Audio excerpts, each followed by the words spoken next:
Hello students, in this video I will make you understand the concept excretion in human beings.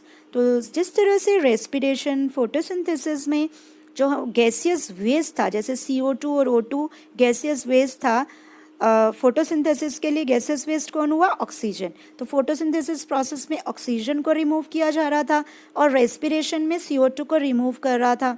तो ये gaseous waste जिस तरह से remove किए जाते हैं, इसी तरह से हमारी बॉडी के अंदर कुछ मेटाबॉलिक एक्टिविटीज़ होती हैं जो नाइट्रोजनियस मटेरियल क्या करती हैं? प्रोड्यूस करती हैं। जैसे यूरिक एसिड हो गया, यूरिया हो गया, इस तरह से कुछ ऐसे हार्मफुल मटेरियल प्रोड्यूस होते हैं हमारी बॉडी में जिसको निकालना बहुत ही ज़्यादा ज़रूरी होता है। तो वो बायोलॉजिकल प्रोसेस जो हेल्प करते हैं इन हार्मफुल मेटाबॉलिक वेस्ट को निकालने के लिए, उस प्रोसेस को ही कहा जाता है एक्सक्रीशन। और अलग अलग ऑर्गेनिजम्स में डिफरेंट ऑर्गेनिज्म में क्या होती है? वैरायटी ऑफ स्ट्रेटजीज होती हैं ये प्रोसेस करने के लिए। जैसे यूनिसेलुलर ऑर्गेनिज्म है स्टूडेंट्स, तो यूनिसेलुलर ऑर्गेनिज्म में क्या होता है? ये सिंपल सा स्ट्रक्चर होता है इनका, और डिफ्यूजन की हेल्प से बॉडी सरफेस इनकी क्या कर जाती हैं? सराउंडिंग्स में वाटर को क्या कर देती हैं? निकाल देती है, डिफ्यूज़ कर देती है। बट जो मल्टी सेलुलर ऑर्गेनिजम्स होते हैं, जैसे कि ह्यूमन बींग्स हो गए, एनिमल्स हो गए, इनमें कुछ स्पेशलाइज्ड ऑर्गन्स होते हैं जो ये फंक्शन को परफॉर्म करते हैं। तो आप डिटेल में देखेंगे कि कैसे एक्सक्रीशन इन ह्यूमन बींग्स होता है, राइट। तो यहाँ पर स्टूडेंट्स एक्सक्रीटरी सिस्टम में, ह्यूमन बींग्स के एक्सक्रीटरी सिस्टम में जो ऑर्गन्स इन्वॉल्व रहते हैं उनमें फर्स्ट है किडनीज, पेयर ऑफ किडनी। तो यहाँ पर जो किडनीज होती हैं ये इन्वॉल्व होती हैं। उसके बाद यूरेटर, यहाँ पर ये आप देख रहे हैं ये ट्यूब है, this one is the ureters. फिर उसके बाद यूरिनरी ब्लैडर इन्वॉल्व होता है, देन यूरेथ्रा। तो ये चार मेन पार्ट्स इन्वॉल्व रहते हैं एक्सक्रीशन इन ह्यूमन बींग्स के अंदर। तो ये क्वेश्चन पूछ लेते हैं कि कौन कौन से ऑर्गन्स इसमें इन्वॉल्व रहते हैं। तो यहाँ पर pair of kidneys, ureters, urinary bladder and urethra involve रहते हैं। अब ये किडनी सिचुएटेड कहाँ होती हैं, लोकेटेड कहाँ होती हैं? किडनी जो लोकेटेड होती है एब्डोमेन में होती हैं, और बैकबोन के आइदर साइड में ये किडनी रहती हैं। जो पीछे बैकबोन होती है इसके आइदर साइड में ये किडनी रहती हैं। और उसके बाद यूरिन जो प्रोड्यूस होता है वो किस में प्रोड्यूस होता है स्टूडेंट्स? इन किडनी के अंदर ही प्रोड्यूस होता है। जो ये किडनी है इसके अंदर ही क्या होता है? यूरिन प्रोड्यूस होता है, और आगे यूरेटर के थ्रू फिर यूरिनरी ब्लैडर में कलेक्ट होता है और यूरेथ्रा से पास आउट हो जाता है। ओके, तो अभी यूरिन बनता कैसे, इसको हम देखेंगे कि कैसे यूरिन प्रोड्यूस होता है। क्वेश्चन यहाँ पर आता है, the purpose of making urine is filter out waste. हमें पता है कि यूरिन बनता क्यों है? कि हमारी बॉडी में जो भी नाइट्रोजनियस वेस्ट है उसको फिल्टर करने के लिए।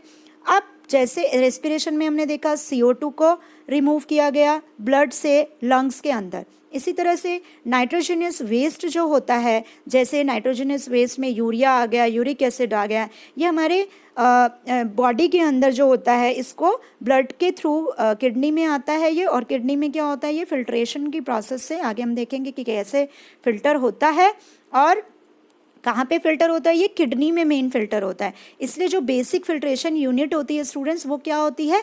किडनी ही होती है। यहाँ पे क्वेश्चन पूछ लेते हैं कि बताइए फिल्ट्रेशन, बेसिक फिल्ट्रेशन यूनिट जो होती है एक्सक्रीशन में ह्यूमन बींग्स में क्या होती है? तो वो होती है किडनी। ओके, अब देखते हैं कैसे फिल्ट्रेशन होता है किडनी के अंदर।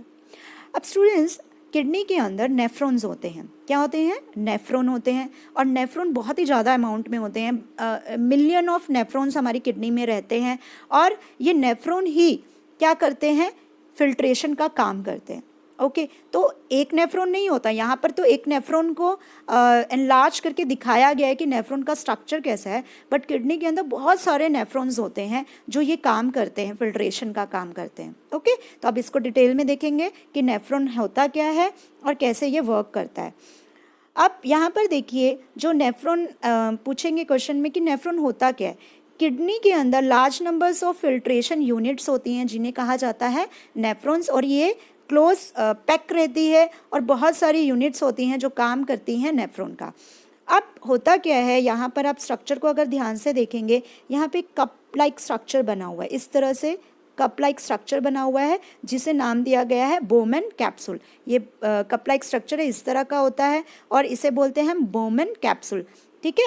और यहाँ पर बहुत सारी कैपिलरीज होती हैं, ब्लड कैपिलरीज होती हैं, जो ग्लोमेरुलस जिसको बोला गया, यहीं पर फिल्ट्रेशन का काम चलता है इस कप के अंदर।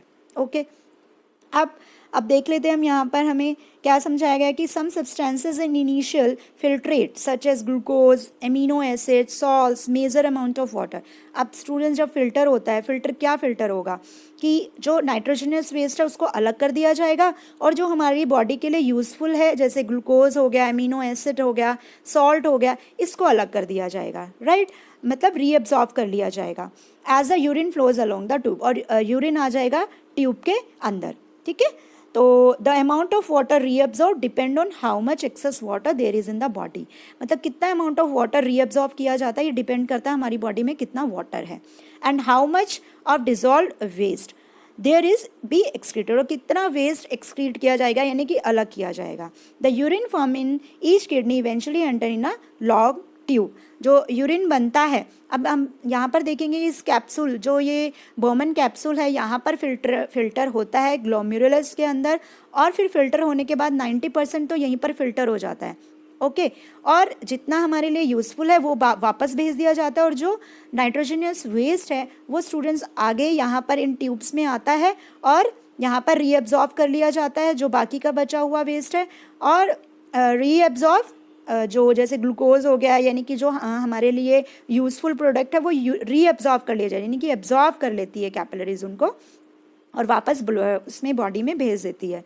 और यहाँ पर यूरिन जो नाइट्रोजनस वेस्ट है वो इस कलेक्टिंग डक्ट में कलेक्ट हो जाता है। इस यहाँ पर आप देख पा रहे हैं कि ट्यूब बनी हुई है, ये वाली ट्यूब में यूरिन कलेक्ट हो जाता है, और आगे यूरिन किडनी में यहाँ पर कलेक्ट हो गया, यूरिन बन गया। उसके बाद जो यूरेटर था, आपने यहाँ देखा था, यहाँ पे मैं दोबारा डायग्राम में दिखा देती हूँ।